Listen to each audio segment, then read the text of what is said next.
Hello everyone, स्वागत है आप सभी का हमारे आज के वीडियो में। तो यार फाइनली जिस सीरीज का आप में से काफी सारे स्टूडेंट्स को इंतजार था वो सीरीज हम ला चुके हैं। तो ये सीरीज है हमारी how to score 95 plus percentile in JEE Mains 2022 with zero knowledge. अब यहाँ पे जो जीरो का मतलब है ऐसा नहीं है कि यार किसी भी स्टूडेंट्स को कुछ नहीं आता है।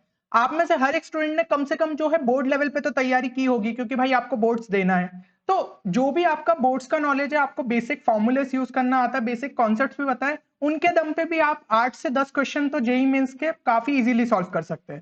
साथ ही साथ उसके साथ जो आपके इजी चैप्टर्स हो जाते हैं जैसे मैथमेटिकल रीजनिंग स्टैटिस्टिक्स, उनके जो क्वेश्चंस अगर वो आपके फिक्स्ड है तो उनसे भी आप जो है मार्क्स निकाल सकते हैं। तो ऐसे करके आप जो है 95 प्लस परसेंटाइल स्कोर कर सकते हैं। बट दिक्कत कहाँ हो जाती है, स्टूडेंट के मन में एग्जाम के प्रति एक डर आ जाता है, जिसके कारण जो है वो इन क्वेश्चंस को भी छोड़ देता है। और जब वो ब्लैंक हो जाता है ना, तो फिर उसको कुछ भी अप्रोच नहीं समझ में आता कि हम क्वेश्चन को किस तरीके से अप्रोच करें।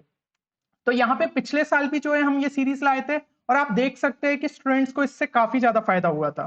तो ये उनके लिए कॉन्फिडेंस बूस्टर थी, उनके मन में जो है एग्जाम का डर निकल गया था, और वो यही मेन एम था हमारी इस सीरीज का। तो अगर आप लोग भी चाहते हैं तो इस सीरीज को काफी अच्छे तरीके से फॉलो करिए, और जब भी आप मॉक टेस्ट सॉल्व करेंगे तो आप जो है डिफरेंट अप्रोच से भी क्वेश्चंस को सोच पाएंगे। तो आज का जो हमारा वीडियो है उसके अंदर हम जो है आपके 24th फेब शिफ्ट 1 के क्वेश्चंस उठाने वाले हैं। ठीक है, 24th फेब 2021 का। तो यहाँ पे जो है वो क्वेश्चंस हम उसी आपके पेपर में से उठा रहे हैं, और यहाँ पे हो सकता है थोड़ा अगर वीडियो लंबा हो रहा हो तो हम इसे पार्ट 1 और पार्ट 2 में लाएंगे। तो पार्ट 1 के रिस्पॉन्स पे ही हम देखेंगे कि हमें जो है पार्ट 2 कब रिलीज करना है। तो इस वीडियो को लाइक करना और साथ ही साथ कमेंट लिखना कि आपको जो है पार्ट 2 भी चाहिए, ये ना भूलें। बाकी अगर आप जो है इसी तरीके की और भी शॉर्ट ट्रिक सीखना चाहते हैं तो हमारे इस कोर्स के अंदर कंप्लीट किया है, जो कि हमारा JEE Mains 2022 maths crash course. तो ये जो है ये आपके नेक्स्ट 30 डेज में एक ऐसा आपके लिए कॉन्फिडेंस बूस्टर रहेगा कि आपको जो है कॉन्सेप्ट समझ में आ जाएंगे, और साथ ही साथ जो है आपको ये स्मार्ट ट्रिक्स किस तरीके से हेल्प कर सकती है वो तो ये वीडियो आपको वैसे ही बता देगा।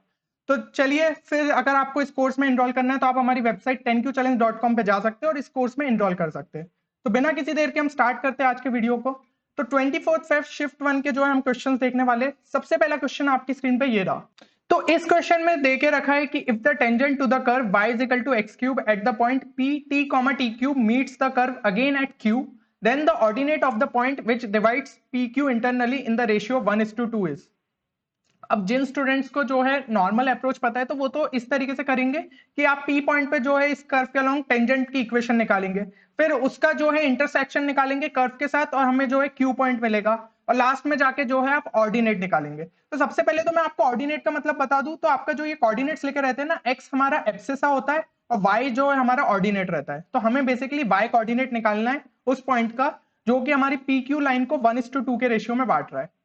तो देखिए इसका ऑल्टरनेटिव अप्रोच क्या हो सकता था। तो आप इस क्वेश्चन को काफी जल्दी सॉल्व कर सकते थे अगर हम जो इसका ग्राफ प्लॉट कर ले y is equal to x cube का। अब हो सकता है कि आप में से कुछ स्टूडेंट्स को इसका ग्राफ प्लॉट करना भी नहीं आता हो या इसका ग्राफ नहीं पता हो। तो देखिए अगर आपको ग्राफ नहीं पता तो कुछ एक दो पॉइंट्स लेके सिंपली आप जो इक्वेशन में डाल दीजिए, उसके हिसाब से एक ग्राफ जो है आपको अप्रोक्सीमेटली बन जाएगा।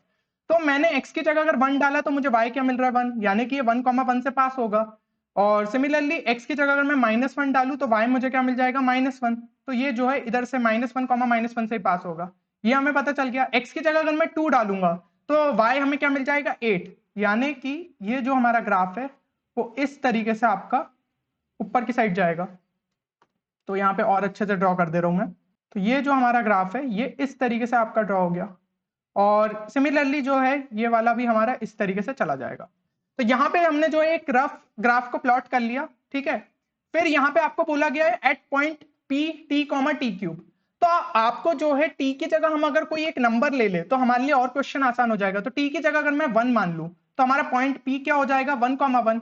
तो भाई आपको पॉइंट मिल गया 1,1। इसके अलोंग एक टेंजेंट ड्रॉ करिए। तो इसके अलोंग मैंने अगर टेंजेंट ड्रॉ करी तो वो जो है हमारी कुछ इस तरीके से ड्रॉ हो जाएगी, ठीक है। यहाँ पे ये पॉइंट पे आप मान लीजिए मीट कर रहा है वो कर्व को। तो ये आपको एक पॉइंट मिल गया P, ये वाला पॉइंट मिल गया आपको Q। इसको जो है 1:2 के रेशियो में डिवाइड कर रहा है कौन सा पॉइंट, ठीक है। तो हमने जो है अप्रोक्सीमेटली बना लिया, तो ये हमारा जो है हमें 1:2 में करेगा, ठीक है, 1:2। तो अब इस पॉइंट के बारे में हमें ये पता चल रहा है कि ये जो है हमें नेगेटिव y वैल्यू देगा, ठीक है ना। आप देख रहे हैं थर्ड क्वाड्रेंट में लाई करेगा, यानी कि ऑप्शन 3 कैंसिल हो गया और ऑप्शन 4 भी हमारा कैंसिल हो गया, क्योंकि t की जगह अगर हम 1 डालेंगे तो वो हमें 2 देगा। है ना। तो ये चीज हमें पता चल गई। अब ऑप्शन फर्स्ट या सेकंड में से कोई एक आंसर होगा, तो टी की जगह अगर मैं 1 डालूंगा तो ये मुझे क्या देगा, -1, जबकि -1 हमारा कहाँ पे, यहाँ पे है, -1, -1 है ना, ये वाला पॉइंट, तो इसके तो नीचे है, यानी कि हमारा आंसर हो जाएगा ऑप्शन 1 -2t³। तो अप्रोक्सीमेट यार हमने ग्राफ प्लॉट किया था और उसकी मदद से जो है हमें ऑप्शन एलिमिनेशन से आंसर मिल गया। तो ये अप्रोच जो है आप डायरेक्ट यूज कर सकते थे एग्जाम में, और यहाँ पे आपको बहुत ज्यादा कुछ कॉन्सेप्ट की जरूरत नहीं थी। चलिए अब हम देखते हैं अगला क्वेश्चन। तो अगला क्वेश्चन ये रहा आपकी स्क्रीन पे, जिसमें पूछा गया था आपको इंटीग्रेट करना था इस एक्सप्रेशन को और फिर ए और बी की जो है वैल्यू निकालनी थी। अब नॉर्मली स्टूडेंट्स को यार इंटीग्रेशन टफ लगता है, सब्स्टिट्यूशन में उन्हें समझ में नहीं आता कि किसकी जगह क्या सब्स्टिट्यूट करे। तो इस क्वेश्चन में आप क्या कर सकते थे, आप दोनों जगह जो है डिफरेंशिएट कर लीजिए। डिफरेंशिएशन तो आपके लिए इजी रहेगा। मैंने अगर इसको डिफरेंशिएट किया तो क्या हो जाएगा, ये cos x minus sine x, और यहां पे मेरा क्या बन जाएगा, √8 माइनस साइन 2x, है ना। और राइट हैंड साइड अगर मैं डिफरेंशिएट करूंगा तो a तो हमारा कांस्टेंट हो गया, और साइन इनवर्स x का डिफरेंशिएशन क्या होता है, 1/√1 माइनस एक्स स्क्वायर। तो इसमें जो है हम चेन रूल लगा देते हैं, 1/√1 minus sine x plus cos x upon b का होल स्क्वायर। और अब इस एक्सप्रेशन को मुझे डिफरेंशिएट करना है, तो इसका डिफरेंशिएशन मेरा क्या हो जाएगा, 1/b कांस्टेंट है, sign x plus cos x का हो गया cos x minus sine x, और c तो कांस्टेंट था तो उसकी वैल्यू क्या हो जाएगी, 0। अब यहाँ पे हमें एक चीज दिख रही है, cos x minus sine x को मैं सिंपली यहाँ पे कैंसिल कर सकता हूँ, ठीक है। cos x minus sine x जो है हमारा कैंसिल हो गया। और एक और चीज हमें पता चल रही है कि यहाँ पे अगर मैं बी स्क्वायर का जो है एलसीएम ले लूं तो ये हो जाएगा बी स्क्वायर, और एक 1/b जो है बाहर चला जाएगा, तो 1/b और 1/b बाहर वाले ये कैंसिल हो गए, सिंपली ऊपर बस a बचेगा और नीचे क्या आ जाएगा, √b² minus sine x plus cos x का होल स्क्वायर क्या हो जाएगा, sine square x plus cos square x plus 2 sine x cos x. तो 2 साइन एक्स कॉस एक्स हमारा क्या बन जाएगा, साइन 2x, और sine square plus cos square x क्या दे देगा, 1। तो मैं डायरेक्ट लिख देता हूं, ठीक है। यहाँ पे हो जाएगा हमारा b² minus 1 minus sign 2x, ठीक है। तो ये हो गया 1/√8 माइनस साइन 2x। सिंपली अगर हम कंपेयर करें तो हमें यहां से दिख रही है value, a is equal to हमारा क्या हो जाएगा 1, और b² माइनस 1 हमारा क्या हो जाएगा इक्वल टू 8। तो b² माइनस 1 इक्वल टू 8, यानी कि b² आ गया हमारा 9। तो a तो हमें 1 मिल गया और b² हमारा 9 आया है, ठीक है। तो a इज इक्वल टू 1 है, यानी ऑप्शन 3 एलिमिनेट हो गया, ऑप्शन 4 एलिमिनेट हो गया। फर्स्ट या सेकंड में से कोई आंसर होगा। b इज इक्वल टू यहां से हमारा +-3 आ रहा है, तो यार दोनों ही ऑप्शन पॉसिबल है। अब हम क्या एलिमिनेट करें, तो ध्यान से अगर आपने इस जो है पहला एक्सप्रेशन देखा होगा, यहाँ पे हमें 1/b मिला था, ठीक है, और यहाँ पे हमारा 1 था। तो 1/√8 माइनस साइन 2x एक पॉजिटिव क्वांटिटी है, और यहाँ पे जो है हमें पता चल गया कि a हमारा 1 आया है लास्ट में, ठीक है। तो 1/b को भी पॉजिटिव ही होना पड़ेगा ना, क्योंकि यहाँ पे रूट में तो पॉजिटिव ही नंबर मिल रहा है, तो 1/b को हमारा पॉजिटिव होना पड़ेगा क्योंकि लेफ्ट हैंड साइड भी पॉजिटिव है। तो b हम सिंपली क्या लेंगे, +3। इस तरीके से आपने जो है ऑप्शन में भी निकाल लिया कि कौन सा हमें एलिमिनेट करना है। तो ऑप्शन सेकंड आपका सही आंसर होगा। तो थोड़ी सी बस आपको स्मार्टनेस चाहिए और आप क्वेश्चंस को जो है सॉल्व कर सकते हैं। तो यहाँ पे यार जिन स्टूडेंट्स को इंटीग्रेशन नहीं बन रहा था वो इस तरीके से भी जा सकते थे। तो आपको जो है बेसिक कॉन्सेप्ट पता होना चाहिए और हम उसकी मदद से क्वेश्चंस को जल्दी सॉल्व कर सकते हैं। तो यहाँ पे आपने देखा हमने काफी कम स्टेप्स ली। चलिए अब हम नेक्स्ट क्वेश्चन को देखते हैं। तो इस क्वेश्चन में क्या देके रखा है, if one of the diameters of the circle x² + y² - 2x - 6y + 6 = 0 is a chord of another circle whose center is at 2, 1 then its radius is। अब यहाँ पे स्टूडेंट्स अगर सोचेंगे कुछ एक्सप्रेशन लिखे या कुछ करे, सबसे जरूरी हो जाता है कोऑर्डिनेट ज्योमेट्री में कभी कभी क्वेश्चंस हमारे डायरेक्ट फिगर से हो जाते हैं। तो फिगर आप अगर अच्छे से इसको प्लॉट कर ले तो आपका काम वहीं हो जाए। देखिए x² + y², अगर मैं ये वाला जो सर्कल की बात करूं तो इसका सेंटर कहाँ पे होगा, इसका सेंटर होगा -g, -f। बेसिक सी चीजें आपको पता है, तो ये हो जाएगा 1, 3। रेडियस की बात करूं तो वो क्या होता है, √g² + f² - c।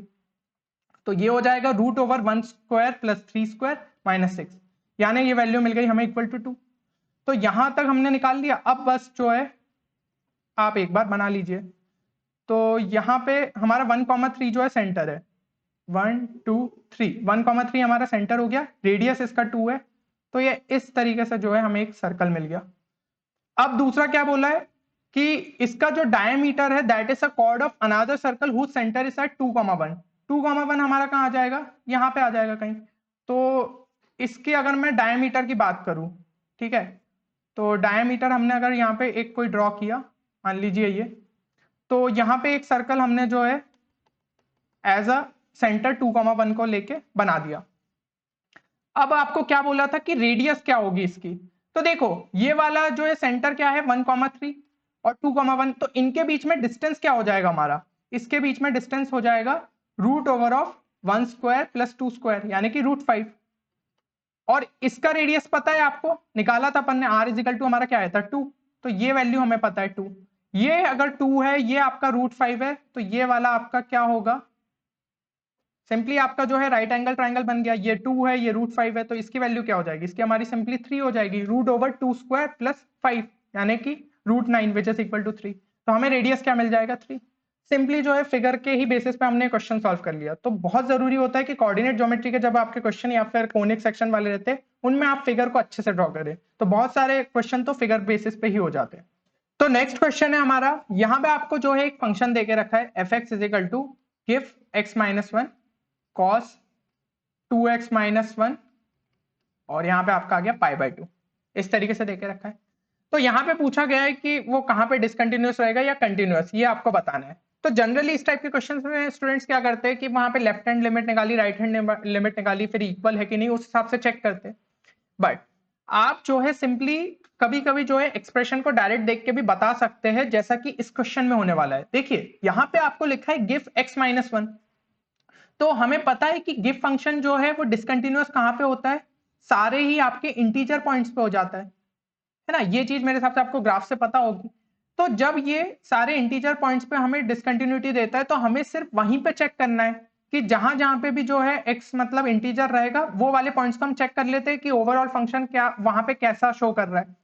तो cos 2x-1 π/2 की अगर मैं बात करूं और x की जगह अगर मैं इंटीजर डाल दूं तो ये क्या हो गया, इसके अंदर जो एंगल डल रहा है वो क्या डल रहा है, odd multiple of π/2। Odd multiple of π/2 हमारा क्या होता है, सिंपली cos के अंदर जो है वो इक्वल टू 0 दे देता है, cos π/2, cos 3π/2, cos 5π/2, इन सब की वैल्यूज क्या होती है, इक्वल टू 0। तो यानी कि ओवरऑल एक्सप्रेशन को 0 बना देगा सारे ही जब भी हम x को इंटीजर पॉइंट डालेंगे। तो कहीं भी उस टाइम पे डिसकंटिन्यूटी की बात आएगी नहीं। तो सिंपली हम बोल सकते हैं कि it is continuous for every real x। ठीक है, तो इस तरीके से जो है आपको इस क्वेश्चन को सॉल्व करना था। चलिए अब हम नेक्स्ट क्वेश्चन देखते हैं। तो नेक्स्ट क्वेश्चन है हमारा द वैल्यू ऑफ, और आपको जो है एक ये बाइनोमियल की सीरीज देके रखी है, ठीक है ना, मतलब उसके कोफिशिएंट्स आपको देके रखे हैं। तो यहाँ पे हमें इस सीरीज का जो है फाइनल सम निकालना है। तो जनरली जब ये आपको जो है सीरीज दी रहती है ना, इसमें यार स्टूडेंट को समझ में नहीं आता किस तरीके से अप्रोच करे, ठीक है, फिर आपको जो है कुछ ना कुछ एक मेथड लगाना रहता है। पर इस टाइप के क्वेश्चंस में जो है एक आप जनरलाइज मेथड लगा सकते हैं जो कि आपको थोड़ा हेल्पफुल रहेगा, और अगर आपको चीजें क्लिक नहीं कर रही है तो ये आपका काफी ज्यादा टाइम सेव करके आपको जल्दी आंसर दिला देगा। तो देखिए यहाँ पे जैसे कि अगर हम देखें तो यहाँ पे आपको एक्सप्रेशन कैसे देके रखा है, -15c1 + 2 × 15c2 से लेकर -15c15 है ना, इस तरीके से आपको देके रखा है। और एक दूसरी सीरीज ये देके रखी है 14c1 + 14c3 से लेकर 14c11 तक। अब ये सीरीज जो है ये थोड़ी सी आपको इनकम्प्लीट सी लग रही होगी, तो यहाँ पे हम एक काम करते हैं, यहाँ पे 14c13 डाल देते और -14c13, तो 14c13 हमारा क्या होता है, इक्वल टू 14, तो ये हो जाएगा -14। अब जो है हमें ये सीरीज हमारी कंप्लीट सी लग रही है। अब आपको जो है जब इस क्वेश्चन को सॉल्व करना है तो देखिए हम 15c1 15c2 इन सब की वैल्यूज निकालने बैठे तो बहुत ज्यादा टाइम लग जाएगा। बट अगर मैं इसको थोड़ा सा छोटा कर लूं, कैसे, मैं यहाँ पे बोल देता हूं कि 15 अगर कोई एक n टर्म होता, ठीक है, तो उसको जो है मैं n की जगह कोई एक छोटी वैल्यू सब्स्टिट्यूट करूं तो मेरा जो है सीरीज छोटी हो जाएगी। तो मैं उस केस में क्या ले रहा हूं, मैं ऐसा मान लेता हूं कि 15 की जगह यहाँ पे 5 है, 5c1 प्लस नेक्स्ट टर्म क्या हो जाएगा 2 × 5c2 से लेकर ये जो है यहाँ पे हमारा क्या हो जाएगा -5 5c5, ये एक छोटी सीरीज हो गई। तो इसी टाइप की सीरीज दिख रही है। और दूसरी वाली क्या हो जाएगी, तो यहाँ पे 15 था, यहाँ पे 14 आया, तो अगर मैंने यहाँ पे 5 लिया है तो यहाँ क्या आ जाएगा 4 आ जाएगा, 4c1 + 4c3 से लेकर ये कहाँ तक जाएगी, तो ये आपकी जो है 14c1 से 14c13 तक गई, यानी कि 4c1 से 4c3 तक जाएगी, और माइनस लास्ट में क्या होगा, -4 होगा, जो भी आपका यहाँ पे ऊपर की साइड इंडेक्स था वो वाला जो है लास्ट में। तो हमने जो है सिमिलर काइंड ऑफ एक सीरीज लिख ली। अब यहाँ पे आपके ऑप्शंस देखिए, ऑप्शंस आपके थे 2 की पावर 14, तो इस सीरीज के हिसाब से हमारे ऑप्शंस क्या हो जाएगा, फर्स्ट वाला हो जाएगा हमारा 2 की पावर 4, ठीक है, जो हमारा यहाँ पे अपर इंडेक्स था वही हमारा आ गया, जैसे यहाँ पे 14 था तो यहाँ 14 आ गया। सेकंड क्या हो जाएगा 2 की पावर 3 -3। नेक्स्ट ऑप्शन क्या हो जाएगा आपका तो यहाँ पे 15 प्लस 1 लिखा है एक तरीके से, तो यहाँ पे क्या आ जाएगा 2 की पावर 5 प्लस 1 यानी कि 6, 2 की पावर 6 माइनस 1। और ऑप्शन 4 हमारा क्या हो जाएगा, 2 की पावर 13 लिखा है तो वो क्या हो जाएगा 2 की पावर 3 माइनस हमारा 4। ठीक है, तो इस तरीके से जो है मैंने ऑप्शंस चेंज कर लिए। तो ये होता है हमारा जनरलाइजेशन मेथड कि भाई आपने 15 को एज अ ट्रीट किया कि मान लो यहाँ पे n दिया होता तो हम n की जगह कोई वैल्यू सब्स्टिट्यूट करते ना, तो वहां पे मैंने जो है अपनी सीरीज को ऐसे छोटे इसमें ले आया जहां पे मैं उनकी वैल्यूज को इजीली कैलकुलेट कर सकता हूँ। तो ये जनरलाइजेशन मेथड जो है हमने अपने स्मार्ट कोर्स में बहुत अच्छे से डिस्कस किया और काफी सारे क्वेश्चन जो कि आपके प्रीवियस ईयर क्वेश्चन वाले उनमें भी ये लगा है, तो वहां पे जो है और डिटेल में आपको ये चीजें सिखाई गई है। तो यहाँ पे हम देखते हैं इस क्वेश्चन में जब आप देखें तो ये क्या हो जाएगा -5c1 -5 प्लस 2 इंटू 5c2 क्या हो जाएगा हमारा, तो 2 इंटू 10। अगला टर्म क्या हो जाएगा -3 इंटू 5c3 यानी -3 इंटू 10। फिर अगला क्या हो जाएगा +4 इंटू 5c4 यानी कि +4 इंटू 5 माइनस ये हमारा क्या हो जाएगा 5। तो -5 क्या हो गया -10 और -30 यानी कि -40। फिर +20 +20 +40 तो -40 +40 हमारा क्या आ गया इक्वल टू 0। अब यहाँ के लास्ट के 3 टर्म्स हमारे क्या हो जाएंगे, 4c1 हो गया हमारा 4, फिर 4c3 हो गया हमारा 4 और लास्ट वाला क्या है -4। तो इसकी वैल्यू हमें मिल गई इक्वल टू 4।